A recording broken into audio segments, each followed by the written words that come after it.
канти вилояти Хатлон ба истиқболи ҷашни 30-уми солгарди истиқлоли давлатӣ корҳои ободонию бунёдкорӣ, таъмиру таҷдид ва сохтмони иншооти таъйиноташон гуногун бо маром идома доранд.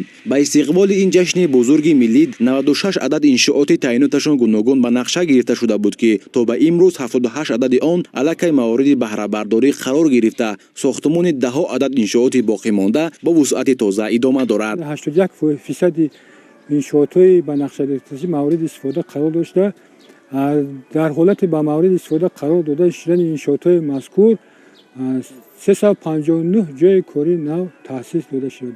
Инчунин дар ин самт сохтмони иншоотҳо идома дорад. Дар ҳолати ба истифода дар иншоотҳои мазкур зиёда аз 1000 ҷойи кори нав мешавад. Ин як беҳбудӣ барои аҳолии шаҳр, барои ҷумҳурии Тоҷикистон, як пастшавии арзиши истеҳсолии маҳсулоти ниёзи мардум мешавад. дар қатори иншооти хизматрасониву маишӣ ва фарҳангиву тиббӣ дар шаҳри Левакан ба соҳаи маориф таваҷҷӯҳи махсус зоҳир гардидааст. Тибқи дастуру ҳидоятҳои роҳбарияти олии мамлакат, сохтмони бинои муассисаи таҳсилоти миёнаи умумӣ барои 320 нафар дар ду баст бо маром идома дорад. бунёди иншооти мазкур дар доираи муносибатҳои неки ҳукумати ҷумҳурии Тоҷикистон ва ҷумҳурии мардумии Чин амалӣ шуда, натиҷаи ҳамкории судманди ду кишвари ҳамсоя мебошад. фармоишгар ширкати Шиноҳайдрои ҷумҳурии мардумии Чин, пудратчӣ ҷамъияти дорои масъулияти маҳдуди сарҳадсоз ва лоиҳакаш ҷамъияти дорои масъулияти маҳдуди Абрис мебошад.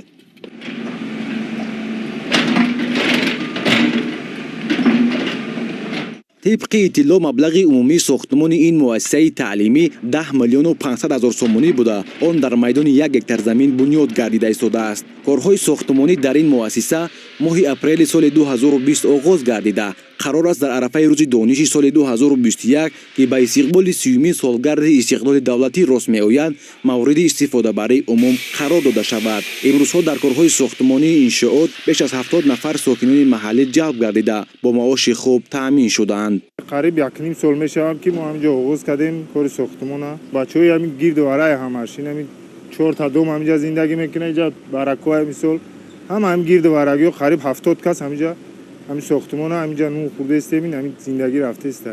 муассисаи мазкур бо дар назардошти талаботи замони муосир сеошона бунёд шуда аз 17 синфхона, аз ҷумла синфхонаҳои фаннӣ, озмоишгоҳҳо, утоқҳои корӣ, толори маҷлис бо 96 ҷой, толори варзишӣ, майдончаҳои варзишии берунаи теннис ва волейбол, ошхона ва дигар иншооти ёрирасон иборат мебошад.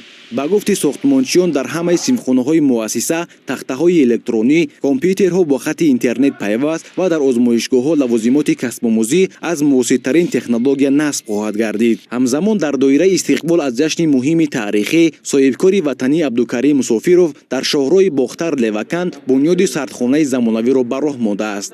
бинои сардхона аз ду ошиёна иборат буда, дар ошиёнаи якум барои ғунҷоиши 300 тонна маҳсулоти кишоварзӣ ҷой омода карда мешавад. дар ошиёнаи дуюм бошад сехи дузандагӣ барои 20 нафар бонувони маҳаллӣ бо тамоми дастгоҳу технологияи муосири соҳа сохта мешавад. амалисозии чунин тадбирҳои бунёдгароӣ аз он шаҳодат медиҳад ки мардуми шарафманди кишвар бахусус соҳибкорони дасткушоду ватандӯст ташаббусҳои ҳукумати ҷумҳурии Тоҷикистонро ҷиҳати саҳмгузорӣ дар ободии ҷойи маҳалли зисти хеш ҳамаҷониба дастгирӣ намуда, ҳам дар муҳайё сохтани ҷойҳои нави корӣ мусоидат мекунанд ва ҳам буҷаи мамлакатро ғанӣ мегардонанд. гузориши Хуршеди Абдуалим Абдурозиқ Маҳмадшоев барои барномаи иттилоотии Навид аз шаҳри Левакан. даври пирӯзии тоҷик даври истиқлоли он аст, гуфт дар оғози вохӯрӣ раиси шаҳри Хоруғ Мирзонабод Алишер Худобердӣ. ном бурда изҳор дошт ки имрӯзҳо мардуми бостониву фарҳангсолори тоҷик дар арафаи ҷашни муқаддас ва умуми миллӣ 30-юмин солгарди истиқлолияти давлатии ҷумҳурии Тоҷикистон қарор доранд ва ин арҷмандтарин ид барои ҳар як тоҷики рӯи ҷаҳон мебошад. танини истиқлолият саодати халқ беҳтарин неъмати мардум мебошад ва ин озодихоҳӣ аз фарҳанги кӯҳанбунёди миллати тоҷик манша мегирад. имрӯзҳо хоруғиён чун дигар сокинони Тоҷикистон дар сазовор ҷашн гирифтани 30-юмин солгарди озодии комили ватан бо заҳматписандиву арақи ҷабин саҳмгузорӣ доранд ва ин ҷашн мояи ифтихор буда хурду бузурги шаҳри Хоруғ аз пешвои сиёсии миллат Имом Али Раҳмон ки муаллифи ҳамаи ин комёбиҳо мебошад, бо сарбаландӣ муттафахиранд.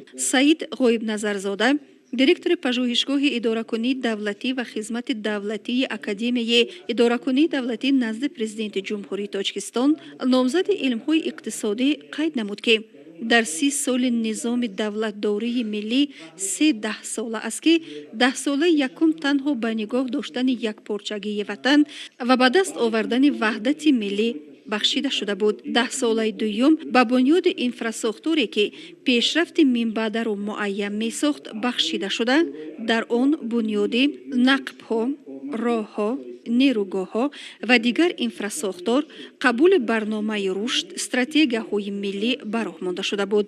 Марҳилаи сеюм ин пешрафт ва бунёдкориву созандагӣ баҳри ояндаи неки наслиҳо мебошад.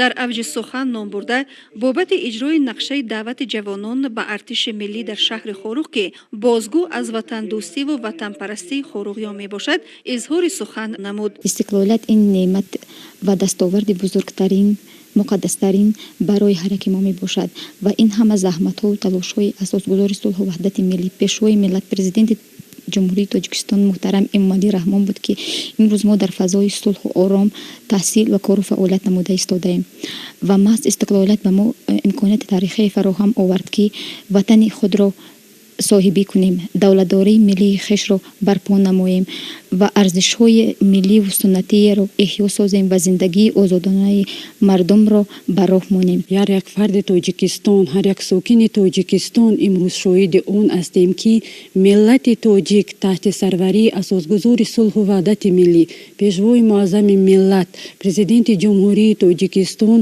ба дастовардҳои бениҳоят бузург марҳила ба марҳила ноил гардиданд ва дар арсаи байналмилалӣ дар ин солҳо мақоми хосаеро ишғол намуданд.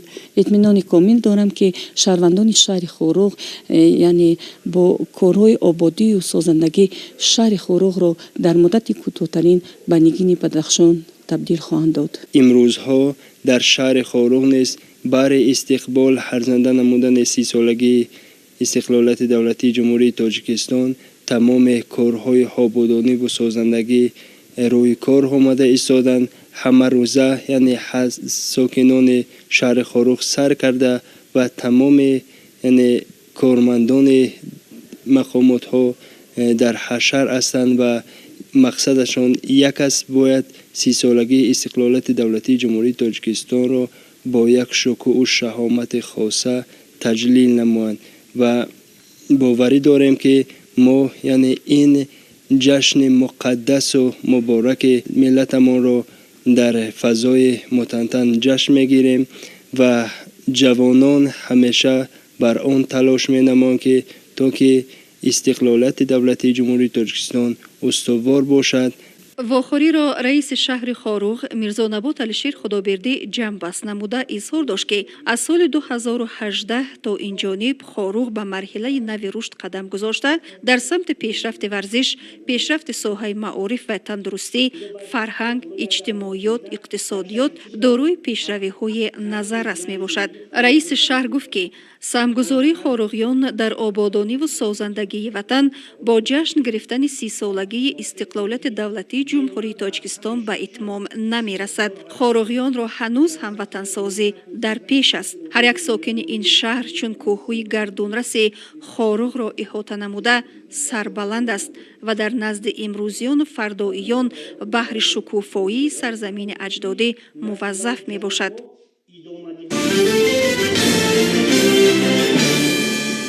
бобои Абдуғаффор рӯз то бегоҳ дар заминҳои хужагии деҳқониаш заҳмат мекашад. Имсол ҳосили дарахтону ғалладонагӣ ва сабзавот ӯро рӯҳбаланд кардааст.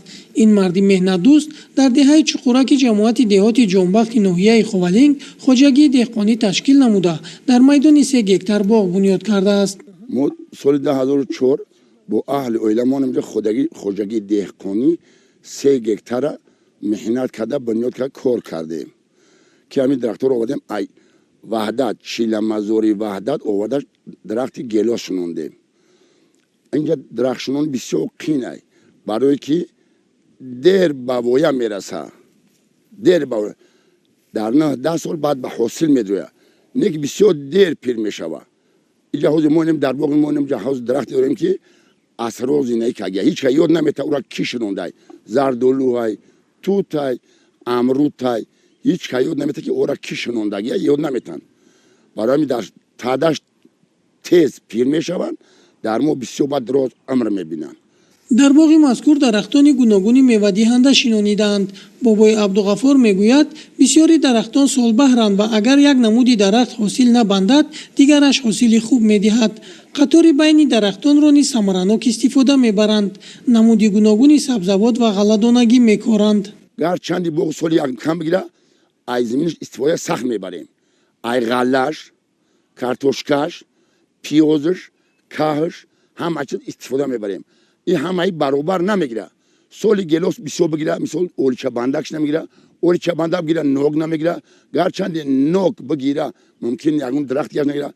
برای این زلال دهنده نیست. در برابر اهل اویلا بابای عبدالغفار چند نفر ساکنان دهه را نیز به کار جلب کرده است. آنها در یکجایگی کشت و کار میکنند و حاصل میوه ها را جمع آوری مینمایند. مشکلات اساسی در این موضوع در سمت کشاورزی نرسیدن آبی فلزی است.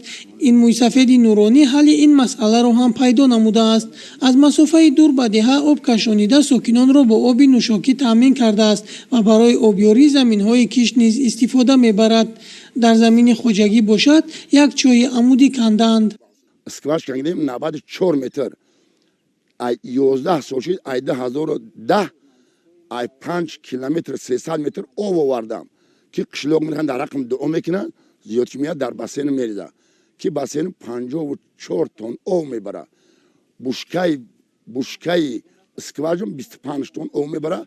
دوام 2 هفته دیگر حاصل گیلاس را جمع آوری میکنند و بعد از آن به ضرر غله‌دانگی ها شروع مینمایند. همین طرز زینه به زینه میوگی ها پخته میرسند و تا تیرما خوجگی داران سرکارند. شیرین جان سفرزاده سیفالدین اسماعیلوف از ناحیه خاولینگ برای برنامه نوید.